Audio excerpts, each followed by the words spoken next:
Hello, everybody. I am Sophia, your host of the Drunk Knitter podcast, and today is going to be a really exciting, really fun, really big day. So get you a drink, get you your knitting, and let's get the show on the road. Okay, as you can see today, I have my Ninja blender with me, which, fun story, we've only made booze with this blender up until this month. But I got my blender because we are celebrating, y'all. I have reached over 1,000 subscribers over this past weekend, and I am shook. I am happy. I am nervous. I am freaked out. And I'm happy to see that, we have a little community growing here. Hey, y'all. I'm really happy to meet you guys. Look at my hair. Look at my hair. I usually try to film on when I wash my hair. I washed my hair yesterday, so I won't wash it today. Ain't no one got time for that, okay?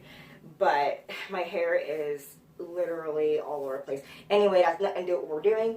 I have my blender. We're going to be making some cocktails. Okay, I am excited. Let's get started. Now, we're going to be healthy, okay? So we're going to put some fruit in here. And this fruit is a type without the sugar. Okay.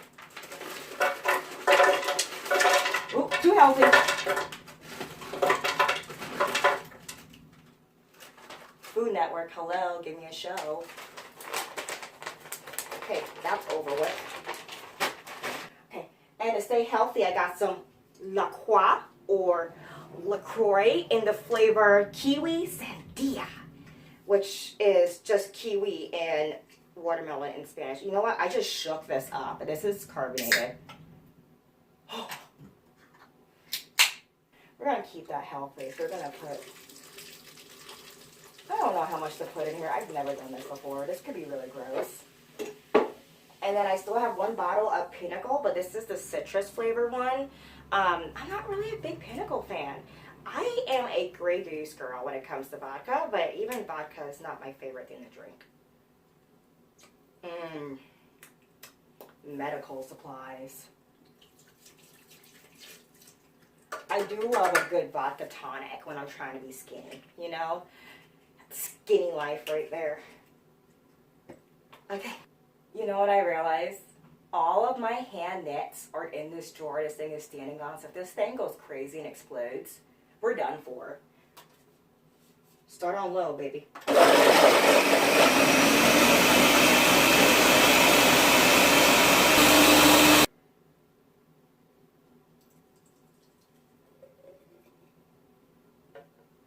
Ooh, yeah, baby. Watermelon, berry. I don't know what to call this. Cheers.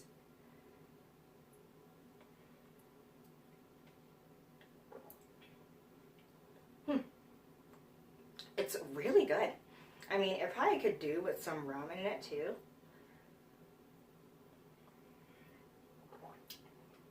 But it's very good. It's very refreshing. That was really good. I'm going to call... Jake! Yeah. Come taste this drink. It's good. Come taste this drink and bring Bunny. It's good. Yeah. Jake!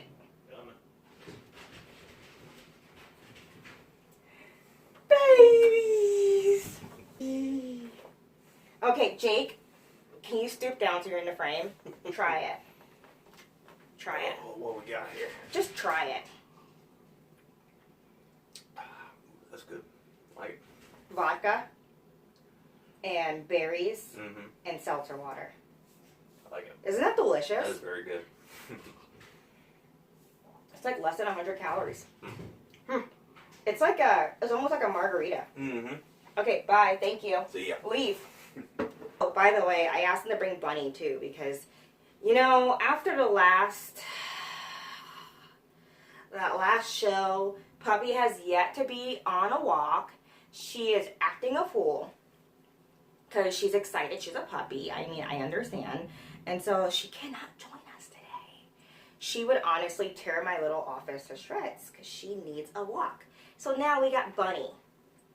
I probably won't hold Bunny the entire time, even though she loves it.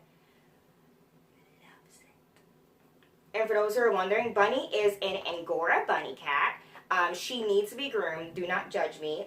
She's very, very floofy right now. You're gonna see floof flying to the wind. Okay, it's kind of gross. If you don't like pets, it's a little gross, a little unsettling. I don't care because I have 4 fur babies in my house, including a husband. She needs her nails clipped too, so you can like clearly see like she needs a day at the spa. Fun fact, she's actually a therapy bunny in training. She loves people, and she loves to go visit trauma patients and things like that. Don't ya? She's a sweetie. Anyway, we got so much to do today, so let's get started. First things first, I got something to show you. You know what?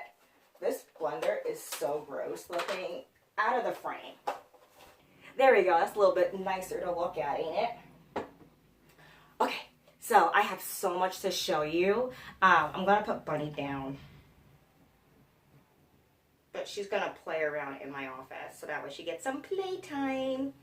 Okay, you ready, baby? Okay. Bye. Say bye. Bye-bye. Oh, and she's really hot, too. Like, she's a little furnace. I don't know if I could do it. So anyway, I got something to show you. Hello. So this is not sponsored. I'll take this off so I can show you. Not sponsored, but this company, Quartermaine Fiber Company, was one of the first companies that ever reached out to me as a designer to send me some product to review. And I am not getting paid to do this, so I can say whatever I want. So anyway, it is a new company. They only have one flagship fiber right now, which is called Tecla, and it is a hemp merino silk blend. And honestly, when I first saw it, I was a little taken aback because the hemp fibers create a halo. That's something I wasn't like ready for because I've only worked with hemp a few times, and I don't remember the experience at all. Okay, guys, I've been doing this for a while. I don't remember at all. Like, they all try to be presents, okay? So, don't kill me. So, but, look, ready? Can you see this? Hold on. Oh, I'm gonna, like, it has a lofty appearance, and it's very, very stunning. Because of the lofty appearance, it's the type of yarn that it is, it's not really there for stitch definition. Like, it is just not here for it. That's not what it's about. It just creates a gorgeous texture. Now here, I actually made a little choker using some remnants because the rest of the skein is a new top secret design that had just been tech edited, or rather it's in the process of tech edited and testing. Anyway, I can't show you my bigger project because it's exclusive for another company that you guys love and that I love and respect. But I did want to show you how it's swatched up. I really hope y'all can see this. If not, I'm going to put a picture. If I'm editing this and it looks like janky, there's going to be a picture here. But anyway, I really do love using lace with this product, with this yarn, because it is silk and the hemp fibers just create like a drape that you don't just get with merino. And I really love it for in between garments, like not quite for a summer garment because of that little halo of the hem. I wouldn't quite like it for that, but I do like it for spring and autumn garments where you kind of want that halo, that little bit of warmth still in your wardrobe. So I made this choker and I used this sweater clasp, which I'm trying to desperately clasp. I just spit like everywhere. I'm trying to desperately clasp in the mirror. Oh gosh, this is so embarrassing. Yee, I got it. And I use a sweater clasp that I got from Joann's. It was a couple of bucks, like maybe like $3. And okay, it's gorgeous. I love this sweater clasp. But it's not the best sweater clasp in the world. When I use it for a sweater, the sweater just flails open. I use it for the Pines cardigan, by the way. Oh, I'm talking fast. I'm excited. I need to breathe. I need a drink.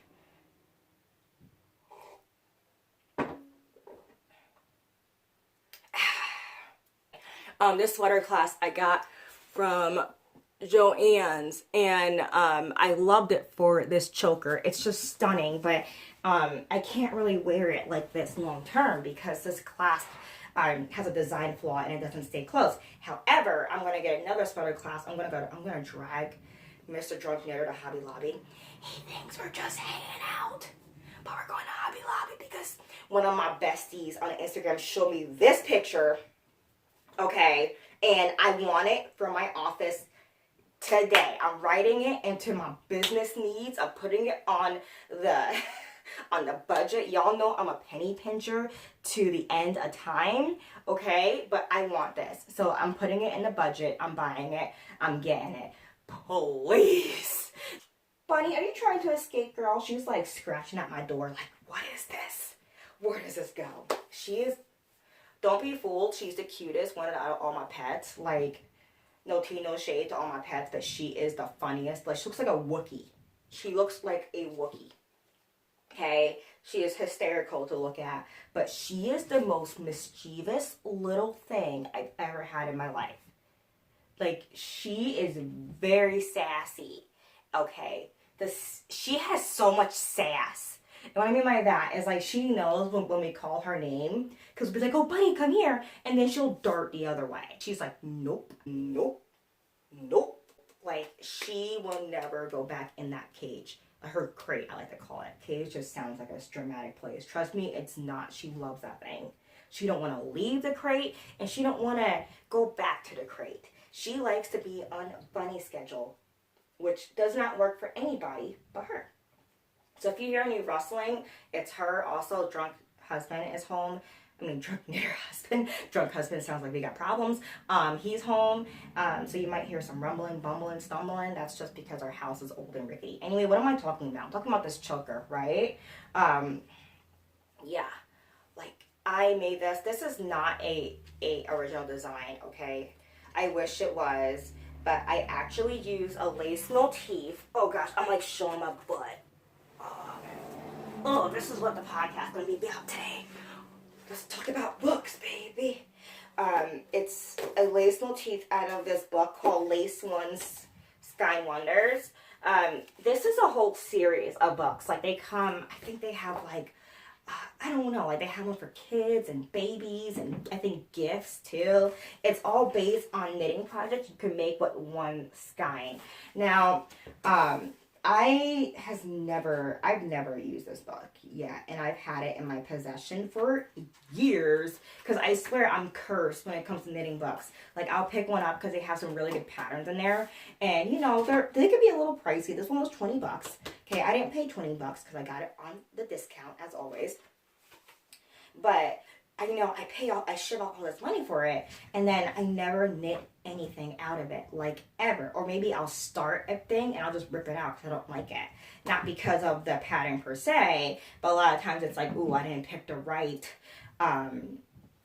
yarn for this pattern, and man, I wish I went on Ravelry and looked up everyone else's creations from this book or whatever, because, like, I don't know. Many times I did blunders knitting out a book. So I swear I'm just cursed. It's not the book's fault. I understand. It's just me.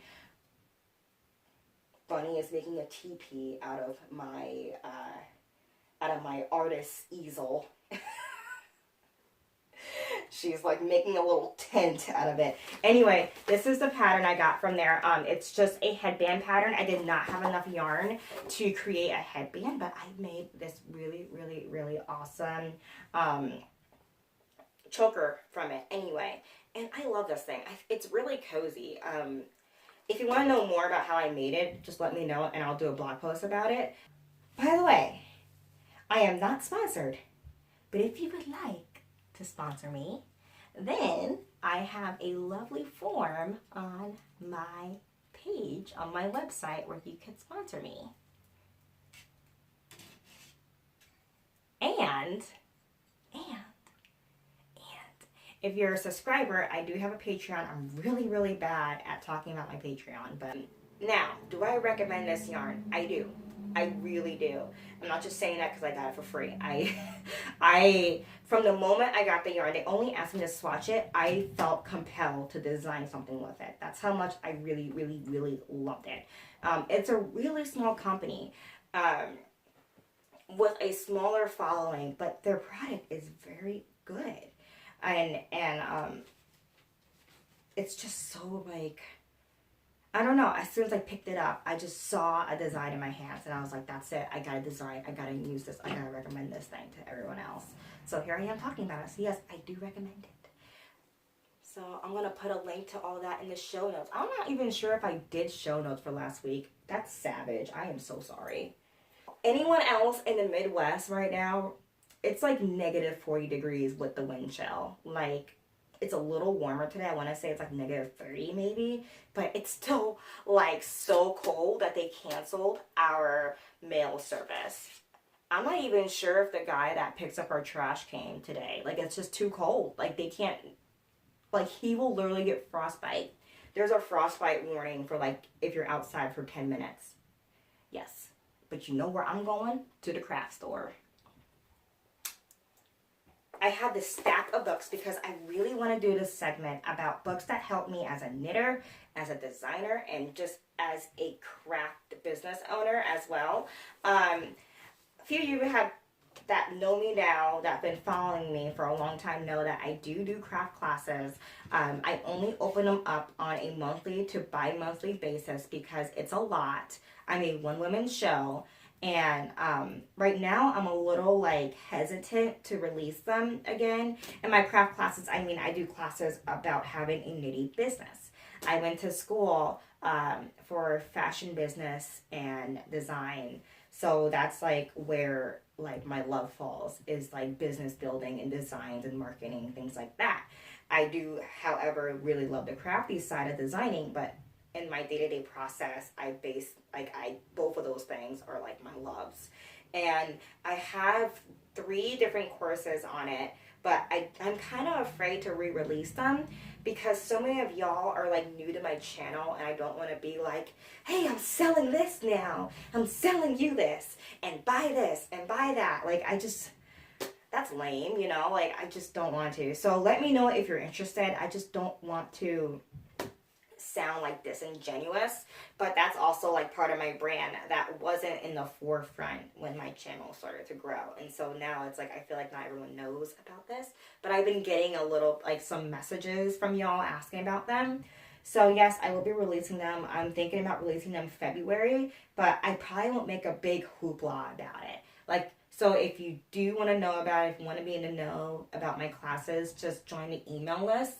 But I probably won't do like a huge hoopla about it because I just don't want to be like, I don't know. I guess I'm a little like about it because like y'all probably see this on your Instagram. Like, you get a lot of like paid ads on Instagram now for like these like master classes from people that you don't know that are teaching you a class that they're really ambiguous about, and it comes off a little scammy. You know what I mean? It's a little scammy, and like I just don't want to be like perceived as that. I don't know. I'm just thinking out loud. So just let me know your thoughts. I really want to know, like, are you guys interested? Are you not?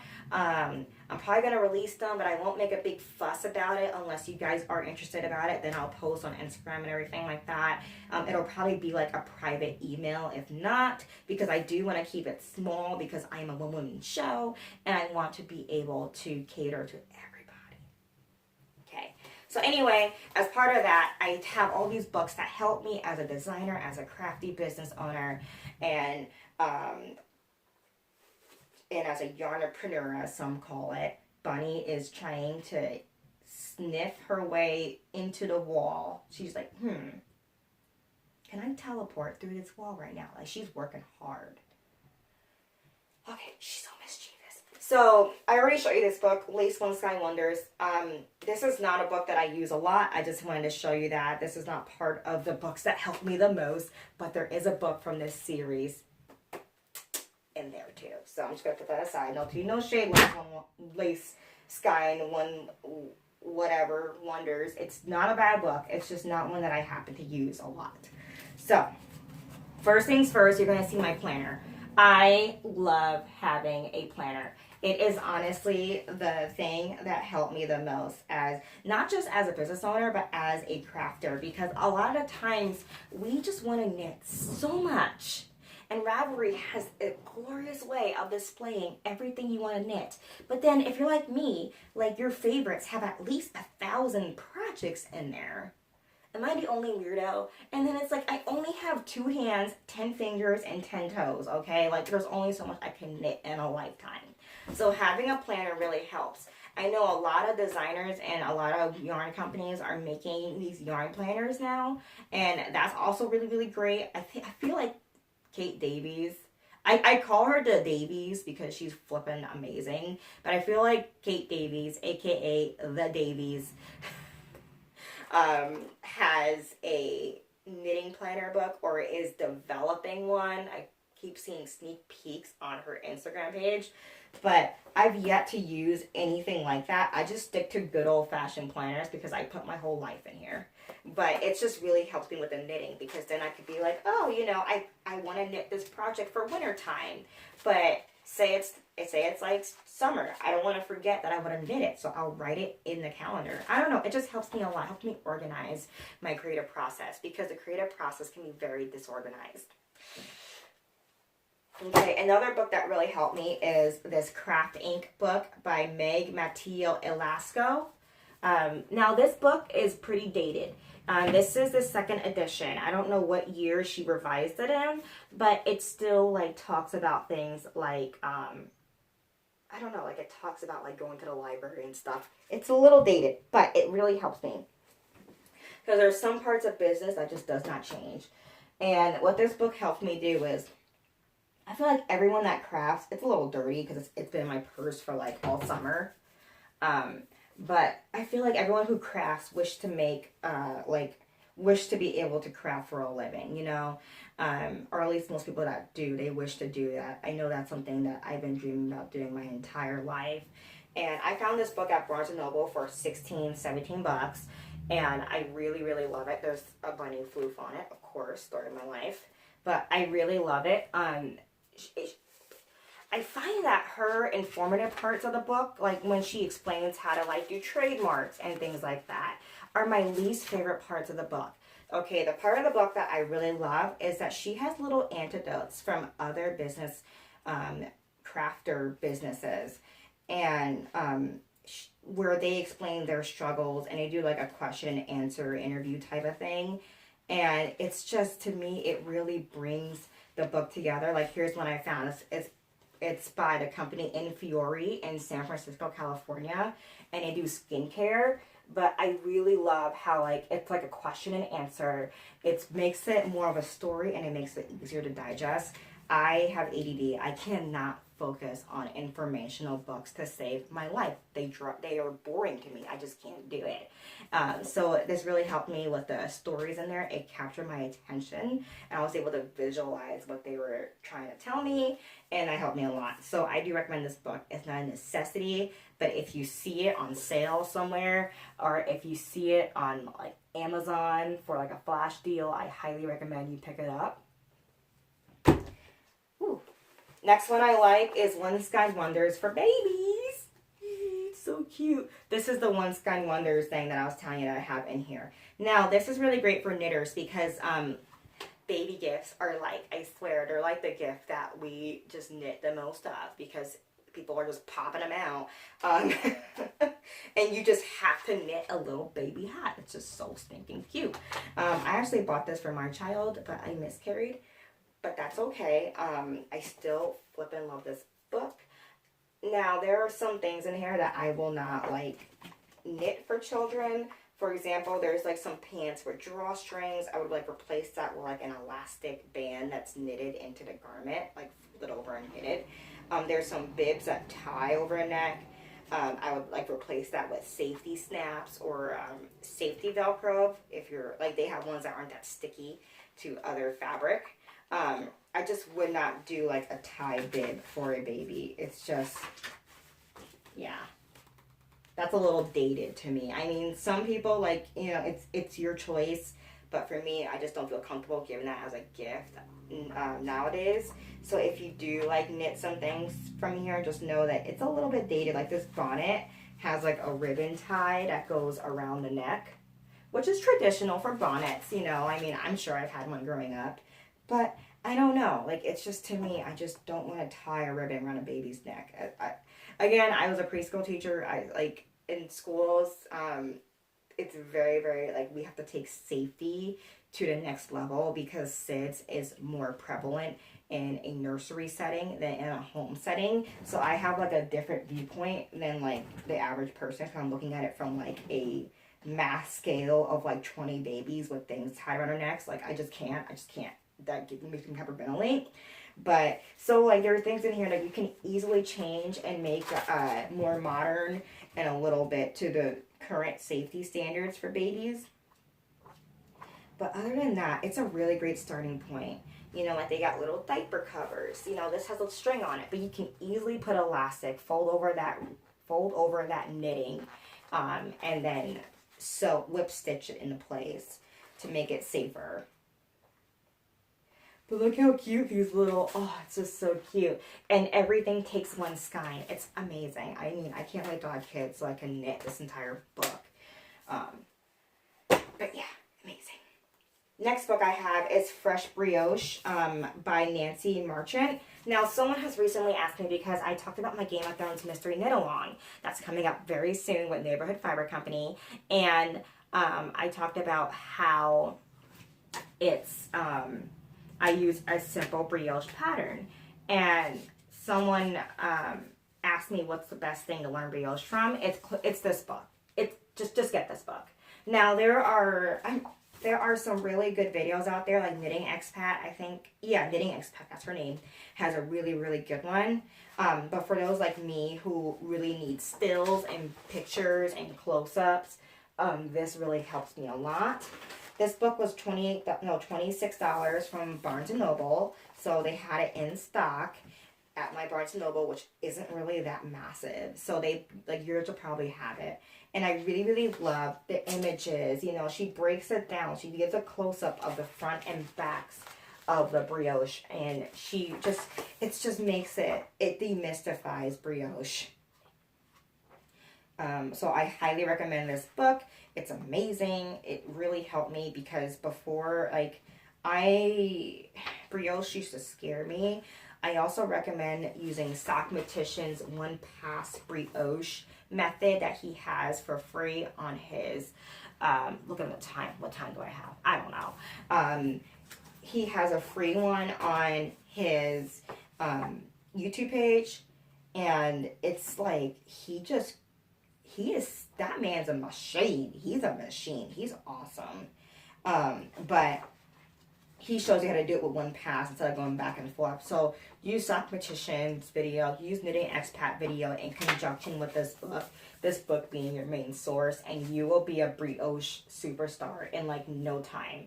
Okay, it's not as scary with anyone as y'all think. I think she even has some problem solvings in here too, like how to tink back. Don't quote me on that. Let me look. Hold on.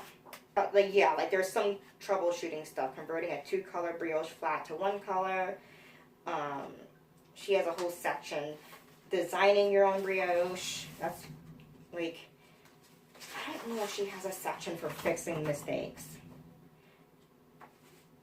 I've yet to see it. I bet you she has something in here because it's just... Yeah, here she is. Okay. She got some tips that people struggle with because it's kind of hard to read the stitches to fix mistakes in brioche, but she covers it. I knew I saw that somewhere. So yeah, this is a really great one-stop shop. I highly recommend it. It's at Barnes & Noble in stock, at mine at least. Next one is for my spinners, and by spinners I mean people who spin their own fiber in their spinning wheels, with their spinning wheels. This is the book. Everyone always asks me what book helped me the most as a spinner. Yarn Texture, okay, by Jillian Moreno. As soon as I saw this woman in this book, no shoes, no makeup, messy curly hair, this is my life. no shoes, no makeup, messy curly hair. Like, I related to this woman from like the page 1, like page numero uno. I was there. And what I like about her is that she gives 2 insights into spinning. The more technical insight where you're counting your treadles and counting how long you're drafting and things like that, and the more artistic insight where you just using your feel as a spinner. What was that? Like, I'm gasping. I really, really love that she took like the more technical part of it. Like, for me, again, that bores me to tears. So I love that she gives the reader the options of different approaches they can take. I've read through this book so many times. I use this book as like a reference, like almost like an encyclopedia when I first started spinning and processing my fibers. Like, there were points where I had to look and like flip through and see, okay, so how long do I silk this fiber? What do I do after I silk it? Because she breaks it down by fiber, by ply. It's amazing. This is honestly, out of all the books that I'm showing you today, this is the book that changed my world as a spinner. The Brioche book is amazing too, but this is the book that I probably reached for the most in this entire collection. It is stunning. It is amazing. Now, I don't have any negatives. I was trying to think of one thing to say that I don't like about it. I love everything about it. I've yet to knit any of the patterns in the book. That's not what I bought it for. I bought it for as a reference book. But the patterns in here are like beautiful. Like this pattern, I just love the Sweet Omega Mobius. Like, stunning. Like, take my money now. I want that. I want it right now, and I want to wear it. So yeah, like, that to me, like, is probably the first things I would try to knit from this book. And she has a ton of patterns for different skill levels. Honestly, if you buy a spinning wheel, the day you buy your first spinning wheel, when you add it to your cart online or buying it from your store, pick up this book at the same time. Just do it. It's amazing. I tried several spinning magazines and things like that, and they bore me. Like, I just get bored. Like, has nothing to do with the writers. It's just, for me, I am easily bored. It's a personal problem. It is a personal, like, it's me, okay? But this is something that I absolutely adore. So pick it up. My next book is a little bit surprising. It's a textbook I've had since college. It's called Mathematics for Retail Buying. Now, you're probably thinking, what is wrong with me? Well, it's just great to have on hand when you, like, a textbook type of thing for when you're pricing your products. I know all this stuff is free on the interwebs. Like, I am aware. Man, this lamp is going to die. This lamp is not going to make it to the end of this year. Poor lamp. Shh. It's okay, lamp. I feel like I tell you every time this lamp was $3 and it's not here for any of it, okay? Like, none of it. Anyway, this is a textbook. I got it in fashion school, and honestly, you see how worn out this thing is. Like, you see, there's notes in here still that I use from school that I absolutely adore. And it's just a really great business reference for if you're selling hand knits online, if you plan on opening a store that sells notions, whether it's a brick and mortar store or an online store. It's just something really, really great. It has ideas for budgeting, it has ideas for pricing, it has ideas for stocks and calculating price changes, and it's like, a lot of it is pen and paper, but it's really easy to convert it into Microsoft Excel or into Google Sheets. Now, of course, you want to keep everything online, like in Sheets, in a cloud somewhere, so you don't lose it. However, this is a great way to do basics, because if you misprice your inventory, and this book talks about inventory a little bit, but it doesn't go into great depths as much as a textbook would. But if you misprice your inventory, it's going to be really hard to fix that mistake, because say if you're selling a pottery wheel, I mean pottery for like $20 a piece, even though that pottery took you like 12 hours to make and even more to process, like 24 hours, which is an example he uses it in the, like, one of, what was that? Anyway, she interviews this guy who's a potter, and he talks about how he tried to make his customers happier by underpricing his things. So he was making pottery stuff, took him 24 hours to make and process. He sold it for $20. That's less than $1 an hour. You cannot sustain off of that. Now, he said that that's a big mistake, but it kind of helped him, kind of helped people like learn about him, because his stuff is so inexpensive. However, I can really see it very, very difficult to go back and raise your prices from $20 to what it should be, around $200, $300, because then people are going to be like, I bought this thing for $20 like 2 years ago. I'm not going to buy this for $200. You know, like, it's kind of like it devalues your product. So using this book in conjunction with a textbook, this book is very dry. It's a textbook. This is an old edition. You could probably still get an old edition for like $5, like no lie. Like, I bought this used online, and I just recommend that you pick up a textbook or do some reading. So yeah, I really, really adore this book. It's so dull, but I love, like, it has a corporate 6-month plan. Oop, things are flying out of it because I use this book. It's just, it's a good reference. And this was designed for the fashion world, but honestly, it's information that can be applied anywhere. Now, last but not least, oops, sorry, bunny. Sorry, baby. That scared the pants out of her. Last but not least, I have my Japanese Knitting Stitch Bible, translated by Gail Roem. And I've seen a few editions of these, and I'm just confused whether or not they're the same. This is the one that I have. It's by Tuttle Publishing. I swear I saw another one that looked like it was older, but at the store. But I picked this one out. This is the one that was, that everyone seems to have. And this book is, it's amazing. Now, I don't use it a ton. I use it more as a, as inspiration. I don't like to just take stitch patterns out of a book and then apply it, unless it's a very, very simple, easy stitch pattern, like a utilitarian stitch pattern, like moss stitch or ribbed lace stitch or whatever. When it comes to these intricate stitches, I just like to use them as inspiration. And when it comes to the finished product, I tend to change them a lot. So I tend to use it as a design inspiration. And what I love about this book is that the pictures are stunning, and the charts are small, but the whole point is that you can enlarge these charts. And I love that it has a key to read these Japanese knitting charts. To me, when I see these charts, I just see symbols that look like fish.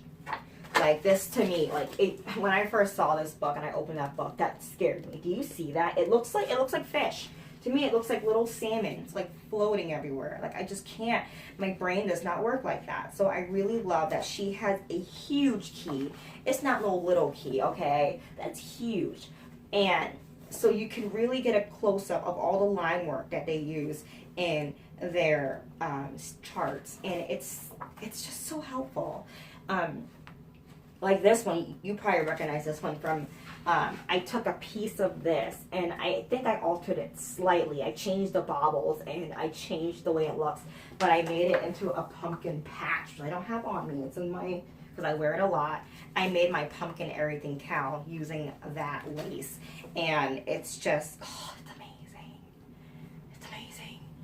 Like, that's just an example of how I would take a piece of it and I would change it. I would change key elements in it to make it different, but I still use it for inspiration. Now, I don't get to use this a ton because I'm a very simplistic knitter. I prefer simplistic, clean lines. And as you can see, these are very gorgeously ornate. So it is still stunning for inspiration purposes.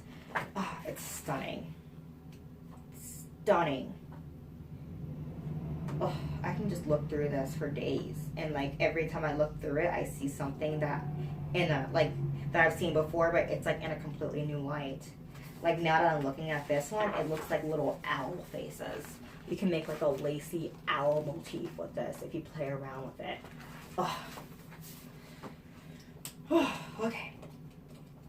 So that's it. That's all the books that I just wanted to share with you. Sorry, Bunny, that scared you.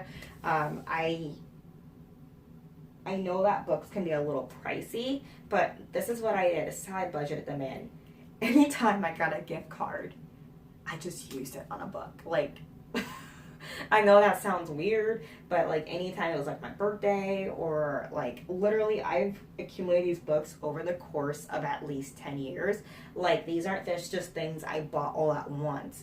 I bought them as I needed them over the course of years, because books are pricey and books depreciate now, unfortunately. So it's like you kind of don't want to spend like $20-$30 on a book when next year there might be a new edition of that same book, and then the edition you bought like depreciates like $6. It's a little nerve-wracking. But all these books that I have, they're in their newest edition, except for the textbook, which doesn't even matter because they probably will change like one word, okay? And they're all pretty timeless. Every book has its timeless properties, and that's what I love about them. You don't have to worry about it being outdated or dated. Some of the patterns, you know, in 20-30 years may look like they were knitted in, you know, the 2020s, whatever they call this upcoming decade, but the information in there is still sound. And so that's something to keep in mind. Don't worry about them like going like bad, I guess. So yeah, those are the books. And one last thing before I go, I want to share something with you. Hold on. I made like the biggest knitting blunder, and I just want to share. Just wanted to share this with you. So as you know, I've knitted this cardigan. Yee. Oh my gosh. This is a sweater cardi. It's a new design that's coming out very, very soon. I'm going to open the testing pool very, very, very soon. Yes. Oop. Now, this is the part, the blunder right here. It looks pretty good on camera, actually. But I tried to make a pocket. I thought I was being smart. I honestly thought I was being smart here. I tried to make a pocket that was completely invisible. But as you can see, it looks like a gaping hole in the design. Like, it looks weird. Why is this fitting me weird for some reason? Okay, no, it's not. I'm just being crazy. But look at that. What is that? It looks like, to me, this looks like, it looks sad. Luckily, I can fix it. Look at this hole, because I didn't finish it. I can fix it, but that looks so sad. Anyway, I love this design. I was inspired by this lady I saw walking through Walmart in like a wool jacket with similar silhouette. Stunning. Okay, the camera angle makes me look like this is making me look wider, but trust me when I'm not like, here, let me get down. But I'm not like towering over it in a weird way. Floofies are on it. Look at this. I love this. This is called the Final Frost Cardi Coat. And it's inspired to be worn at the beginning of spring, the end of winter, as an outerwear. You obviously can't wear it now because it's literally the ice age. It's literally the day after tomorrow, today. We are literally going to freeze into like little popsicles. But look at that. Look at that. Look at that. I love it. I love it. The sleeves seem kind of short, but I actually knitted them longer. And then this is going to grow. Like, I can just tell this is going to grow a whole bunch. I love this thing. Oh. And as you can see, it's like it closes on the side because when you have boobs and something closes, like here, you get this gape, and it drives me bonkers. It just drives me bonkers. I feel like it's just, like, it's not a big deal, you know? It's not a big deal, but for me, it just draws a lot of attention to, like, right here, because you're just having these gapes of, like, button and then gape, button and gape. And the only way to fix that is to make like darts, which to me draws even more attention. Like for some reason darts sometimes just look wonky. You really got to get it right. And I like my patterns to be beginner friendly. I don't want something to be like, I don't know, make it look like you got like a third nipple or something. You know what I mean? Like, like if a beginner can't do it, I don't want to put it in the pattern. So besides that terrible fail of a pocket that looks like a gaping hole that like a whale can use to shoot water out of its face or butt. I don't know how whales work right now. Oh, it's so hot with this on. Oh, this is really a jacket. Not really nice to be wearing. Oh, I'm tied into it. Oh, okay, hold on. It's not really something you want to wear as a finish, like as like a sweater. It really is a layering piece. Bunny, girl. Okay.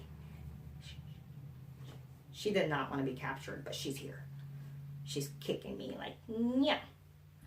Okay, I got my little Ewok. Got my drink. Thank you for watching, and I'll catch y'all later. Bye-bye.